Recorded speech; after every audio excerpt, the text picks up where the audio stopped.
Donc voilà, bonjour. Vous avez déjà fait connaissance avec Bart Van Herk et voici Dalila Gaïdani qui est chercheuse depuis de nombreuses années à l'Observatoire social européen, que j'ai le plaisir de connaître depuis de nombreuses années et à qui je cède immédiatement la parole pour présenter ce bilan social 2018, les grandes caractéristiques du bilan social. Merci Pascal, bonjour à toutes et à tous. C'est véritablement, comme l'a dit Bart et Philippe, un véritable plaisir que de se retrouver à Nantes ici pour vous présenter le bilan social 2018. Et dans la langue de Voltaire, ce qui n'arrive pas très souvent, donc ça nous fait toujours très plaisir. Alors mon objectif ici, c'est de vous présenter sommairement le bilan. Donc je vais passer en revue tous les chapitres. Sommairement, bien évidemment, parce que le temps ne nous permet pas de présenter tous les chapitres en profondeur. Mon objectif est de vous donner envie de lire les chapitres par vous-même et de vous approprier véritablement notre bilan. Alors, comment se passe la construction du bilan? Comme l'ont rappelé Philippe et Bart, on se base toujours sur l'année précédente. Donc ici, il se rapporte en fait aux événements de l'année 2017. Alors, qu'est-ce qui s'est passé en 2017? En 2017, c'est une année qui a été particulièrement marquée par des débats existentiels sur l'avenir de l'Europe, qui avaient déjà commencé avant, dans la foulée du Brexit. Et ces débats ont permis en fait de renforcer la visibilité de la dimension sociale de l'Union européenne, mais en même temps, elle a aussi mis en évidence les profondes divisions qui existent entre les États membres quant à la voie à suivre à ce sujet. On peut donc véritablement dire que la dimension sociale de l'UE s'est retrouvée à la croisée des chemins et que donc il était nécessaire d'avoir une réflexion à long terme sur son avenir. Et en fait, c'est l'objectif, c'est la finalité de notre bilan, c'est de participer, de contribuer à cette réflexion en abordant une question bien particulière qui finalement est le fil rouge de ce bilan et qui est de savoir si le socle européen des droits sociaux constitue ou non un tournant majeur pour la dimension sociale de l'Union. Ce socle a véritablement le potentiel de contribuer, selon nous, à une future Union européenne sociale plus ambitieuse. Pour autant, bien évidemment, qu'on tienne compte non seulement de politiques sociales, mais qu'on s'oriente davantage vers des politiques dites éco-sociales qui vont aussi tenir compte véritablement de la dimension environnementale. Alors, notre bilan est toujours construit sur deux parties. La première que nous appelons la politique de haut niveau et qui finalement analyse les évolutions politiques en 2017 et évalue dans quelle mesure ces évolutions sont ou non capables de servir les objectifs économiques, sociaux et environnementaux de l'Union européenne. La seconde partie décrit et discute davantage l'évolution de la politique sociale qui est plutôt menée au jour le jour. C'est là qu'on va retrouver les thématiques telles que la protection sociale des indépendants ou l'impact de la digitalisation sur la qualité de l'emploi ou encore la santé et la sécurité des travailleurs. Première partie, c'est Maurizio Ferreira de l'Université de Milan qui a ouvert le bal avec un chapitre dédié en fait à l'Union sociale européenne. Maurizio Ferreira plaide pour une Union sociale européenne à part entière pour renforcer la cohérence fonctionnelle, l'efficacité et la légitimité politique de l'Union économique et monétaire. Selon lui, cette Union sociale européenne peut être construite à partir d'éléments institutionnels qui existent via simplement un réassemblage un peu plus créatif. Selon Maurizio, à partir d'un système limité d'éléments séparés mais interdépendants et qui seraient soumis à des règles et des principes communs pour maintenir ou promouvoir deux types de solidarité. Une solidarité pan-européenne entre les États membres et les citoyens de l'Union européenne et qui serait centrée sur des institutions supranationales et qui serait en fait combinée avec des formes traditionnelles de solidarité nationale qui, elles, seraient centrées sur des institutions nationales recalibrées. Alors, il avance les composantes existantes auxquelles il serait possible de faire appel justement pour construire les premiers blocs de cette Union européenne sociale. Et ces éléments sont ceux des espaces sociaux nationaux. Ici, on vide l'ensemble des systèmes nationaux de protection sociale, tous fondés sur des traditions communes d'une économie sociale de marché. Les espaces sociaux transnationaux, ici on parle des régimes et des politiques sociales qui sont caractérisés par un élément transfrontalier. l'espace de mobilité de l'Union européenne. On est dans le cadre de la coordination des systèmes de sécurité sociale et de la mobilité transfrontalière des patients. Un quatrième élément est constitué par la politique sociale de l'Union européenne au sens strict, et ici on se réfère à l'ensemble des politiques, supranationales qui ont un objectif social explicite et qui sont en partie financées par l'Union européenne. Et la dernière composante que l'on pourrait utiliser pour construire cette Union sociale européenne serait en fait les principes sociaux fondamentaux de l'Union européenne. Et ici, on vise l'ensemble des objectifs à caractère social qui sont contenus en fait dans le traité de Lisbonne. Alors pour Maurizio, cette Union sociale européenne, ce serait d'abord un simple réassemblage purement formel de ces éléments. Mais selon lui, le simple fait d'avoir un discours sur l'Union sociale européenne, le simple fait de la désigner et une présentation intelligente de ces premières mesures pourrait déjà avoir un impact significatif.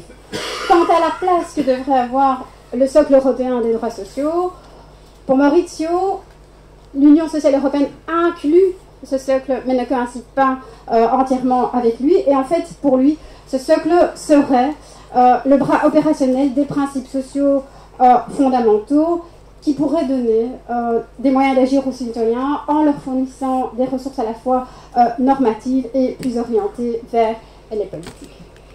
Alors, concilier les objectifs économiques et sociaux est déjà en soi une tâche extrêmement ardue, mais il faut aussi tenir compte d'une troisième dimension qui est en fait la dimension environnementale. Et c'est tout l'objet du chapitre développé par Max Koch de l'Université de Lund. Max Koch nous interpelle en mettant en évidence que clairement il y a une urgence pour traiter des questions environnementales à l'heure actuelle parce que le changement climatique constitue une véritable menace pour la durabilité des politiques sociales. Jusqu'à présent, les préoccupations environnementales ont été ignorées dans les débats sur les politiques sociales, alors qu'en fait, politiques sociales et environnementales sont étroitement imbriquées.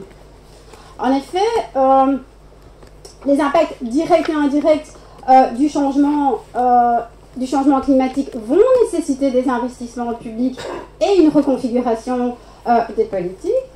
Et d'un autre côté, les politiques sociales traditionnelles telles que nous les connaissons aujourd'hui vont entrer de plus en plus en concurrence budgétaire avec des politiques environnementales prioritaires.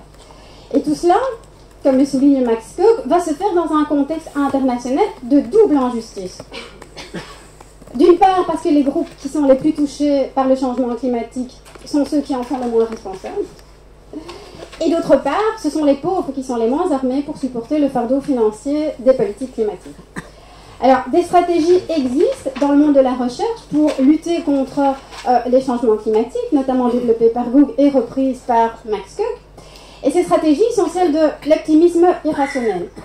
Cette stratégie est fondée sur l'idée que croissance plus rapide et progrès technologiques vont permettre en fait aux générations futures de lutter contre les changements climatiques via l'adaptation. La stratégie de la croissance verte, qui est la stratégie la plus soutenue, la plus répandue, qui finalement postule l'idée qu'il est possible de créer des synergies entre les objectifs économiques, sociaux, environnementaux, notamment via la réduction de la consommation d'énergie et de matières premières et en réduisant la dépendance de l'Union européenne pour l'approvisionnement en énergie fossile. Selon lui, cette stratégie permettrait de développer le secteur vert et d'atteindre les objectifs en matière de réduction des émissions de carbone. Et puis la troisième stratégie, c'est celle du bien-être durable, et qui est finalement la seule stratégie qui aborde le rôle de la politique sociale dans une transition écologique et sociale qui va au-delà de l'impératif économique. C'est une stratégie qui, politiquement, est la plus exigeante, parce qu'elle implique de repenser les fonctions de la protection sociale et de la croissance économique, et elle nécessite aussi de mettre en œuvre des mesures impopulaires. Selon cette stratégie, au-delà des besoins humains fondamentaux, la consommation matérielle et le bien-être devraient toujours être subordonnés à la durabilité environnementale. Alors, au niveau européen, c'est en fait la stratégie de la croissance verte qui a inspiré un certain nombre d'initiatives, notamment dans le cadre de Europe 2020, mais ainsi que le souligne Max Koch, créer des synergies entre des priorités économiques, sociales et environnementales pour atteindre les objectifs qui sont fixés au niveau européen, reste avant tout l'apanage des États membres.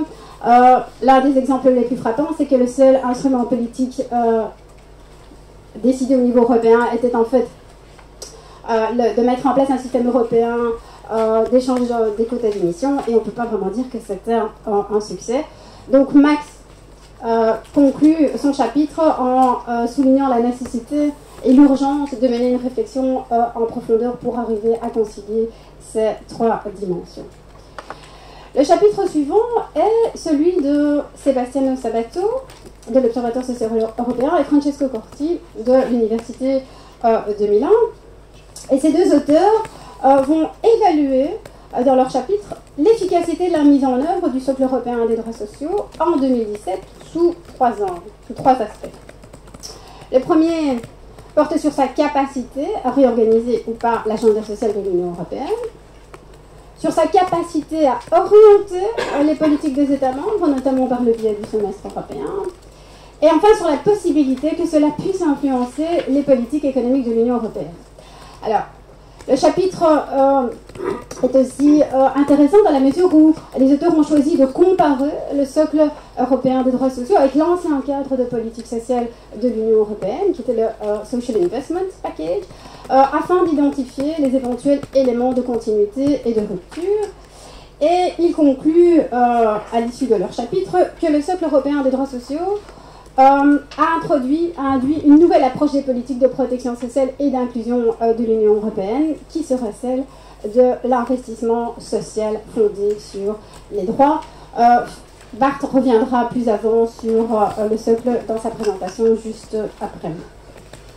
Ces trois chapitres clôt donc la première partie du bilan, et la seconde est donc consacrée à l'élaboration des politiques au quotidien au sein de l'Union.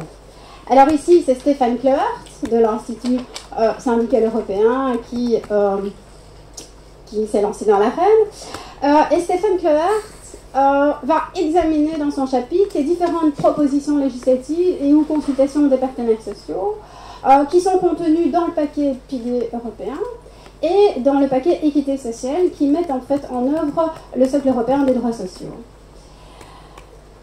Clairement, pour Stéphane Kleuert, ces deux paquets ont fait beaucoup plus que simplement revitaliser les débats et responsabiliser les acteurs. Ils ont véritablement relancé un nouvel agenda législatif européen en matière de politique sociale. Et pour se faire une idée, il suffit simplement de regarder effectivement toutes les initiatives qui ont été lancées. Dans le cadre du paquet sur le socle, il s'agit notamment de la révision de la directive sur la déclaration écrite ou la proposition de directive sur le work-life balance. Côté équité sociale, on a la création d'une autorité européenne du travail, la proposition de recommandation du Conseil sur l'accès des travailleurs salariés et des travailleurs indépendants à la protection sociale.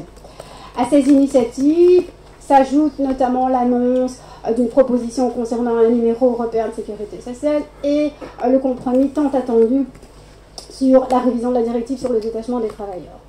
Alors, quant à savoir si toutes ces initiatives vont avoir une valeur ajoutée en matière de protection des droits des travailleurs, Stéphane Kleuert nous incite à la prudence, et ce pour trois raisons principales. Il met en évidence notamment l'antagonisme qui existe entre les partenaires sociaux européens, et cet antagonisme les empêche finalement de participer à des négociations formelles sur ces initiatives, ce qui limiterait l'efficacité future du socle européen des droits sociaux, alors que les partenaires sociaux sont des acteurs clés pour la mise en œuvre du socle. Ensuite, il fait état des désaccords entre les États membres qui auraient pour effet finalement de limiter, de diminuer, de réduire l'efficacité ou les ambitions, les objectifs ambitieux de la Commission dans un certain nombre d'initiatives. Il suffit de voir ce qui s'est passé pour la proposition de directive du work-life balance, où finalement les désaccords entre les États membres ont eu pour effet de rechercher à tout prix le plus petit dénominateur commun, et au final, une proposition très ambitieuse au départ s'est retrouvée quasiment vidée de sa substance. Et ensuite, le troisième point mis en évidence par Stéphane, et auquel il faut être attentif, c'est le fait que la Commission a véritablement repris la main dans le domaine social. Elle est donc à l'heure actuelle à la pointe de ces initiatives, malgré une certaine résistance des partenaires sociaux de l'Union européenne et du Conseil. Alors, le socle européen des droits sociaux, sa publication a aussi donné l'impulsion nécessaire pour aborder la question de la protection sociale des travailleurs indépendants en Europe. C'est l'objet du chapitre de Slavina, de l'Observatoire social européen, et de Martin Wickens, de Eurofund. Très brièvement, parce que Slavina est parmi nous et qu'elle va présenter beaucoup mieux que je ne le ferai la question, simplement pour dire que l'objet de ce chapitre vise à analyser la diversité des situations sur le marché du travail et l'accès des travailleurs indépendants à la protection sociale. Les auteurs mettent clairement en évidence qu'il y a eu une explosion des formes hybrides d'emploi qui représentent un véritable défi pour les législations nationales du travail et les législations sociales, et notamment aussi du financement des systèmes de sécurité sociale. Mais comme le soulignent les auteurs, il y a eu aussi une véritable prise de conscience politique, et donc des initiatives ont été adoptées au niveau européen, mais Slavina reviendra plus en détail à ce sujet. La réconciliation des politiques économiques et sociales est aussi au cœur des enjeux de la transition et de la transition numérique, et de son impact sur l'emploi et sur le contenu du travail. C'est l'objet du chapitre que j'ai eu le plaisir de coécrire avec mes collègues Ramon Penekesas et Stéphane Koster. Dans ce chapitre, nous avons voulu mettre en évidence le fait que la digitalisation peut effectivement avoir certains effets positifs sur les conditions de travail, mais que cette transition s'accompagne aussi d'un certain nombre de risques liés à l'emploi ou aux conditions de travail, à l'organisation du travail, à la santé physique et mentale des travailleurs. Il nous paraît clair que les partenaires sociaux ont un rôle clé à jouer dans ce domaine pour faire face aux conséquences de la digitalisation, tirer le meilleur parti de ces possibilités et aussi en atténuer les risques. Il y a déjà il y a déjà un dialogue social tant au niveau européen qu'au niveau national sur la question des transitions, et on voit apparaître de nouveaux droits sociaux à l'ère de la numérisation. En témoigne le droit à la déconnexion que vous avez en France, mais qui existe aussi pour certaines catégories de travailleurs en Italie. Alors par contre, au niveau européen, la question de la transition est pour l'instant appréhendée sous l'angle des compétences requises pour faire face à cette numérisation, et en développant un marché numérique unique. Selon nous, la transition, la digitalisation implique au niveau européen une meilleure compréhension, une compréhension plus complète du phénomène, y compris de ses conséquences sur les conditions de travail et sur la santé physique et mentale des travailleurs. Enfin, notre dernier chapitre dans cette version 2018 du bilan porte sur la santé et la sécurité des travailleurs en Europe. Alors ici, Laurent Vogel de l'Institut syndical européen analyse les facteurs qui sont à l'origine de la reprise de l'activité législative dans le domaine de la santé et de la sécurité au travail. Son point de départ est un focus sur la révision qui a eu lieu en 2017 de la directive sur la protection des travailleurs contre les risques liés à l'exposition à des agents cancérogènes ou mutagènes au travail. Laurent a opté pour une perspective historique dans son chapitre pour identifier deux périodes. Une période dite de législation, une période dite de bureaucratisation, et il envisage une troisième période qui serait en fait une période de relance. Son point de départ, c'est la clinique européenne 1986, qui, rappelle-t-il, a été suivi d'une dizaine d'années d'activité législative, qui a conduit à une véritable refonte des règles nationales en matière de santé et sécurité dans de très nombreux États membres. Et puis il y a eu un shift dans les années 90. Dans les années 90, on a changé d'approche. On est passé de la priorité à l'amélioration des conditions de travail en matière de santé et sécurité des travailleurs à la priorité qui a été faite aux objectifs économiques et d'amélioration de la compétitivité. À partir de...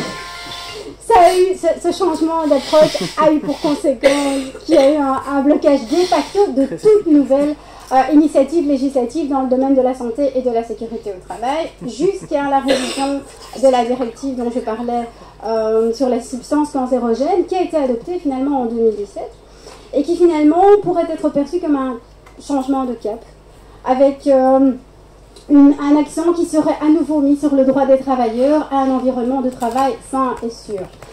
Est-ce à dire que c'est le signe d'une relance des politiques de lieu dans d'autres domaines de la santé et de la sécurité du travail que les substances, que l'exposition aux substances cancérogènes? C'est une question ouverte à laquelle il faudra, qui ne pourra finalement, à laquelle on ne pourra répondre qu'en surveillant ce qui va se passer à l'avenir. Évidemment, tout bon bouquin se termine par des conclusions. Donc, ici, je ne reviendrai pas non plus sur les conclusions parce que je sais que Bart va les présenter en long et en large dans sa présentation. Pour clôturer, simplement, vous dire que le bilan contient aussi une chronologie de tous les événements phares en matière économique et en matière sociale qui se sont passés en 2017. C'est une véritable source d'information pour quiconque veut savoir au jour le jour ce qui s'est passé en 2017. Voilà, je ne serai pas plus longue. Ainsi que je l'ai dit, c'est une présentation vraiment sommaire qui ne rend pas du tout hommage ni aux auteurs ni à leurs chapitres. Donc je vous encourage vivement à les lire par vous-même et à vous faire votre propre opinion sur ces excellents chapitres. Je vous remercie de votre attention.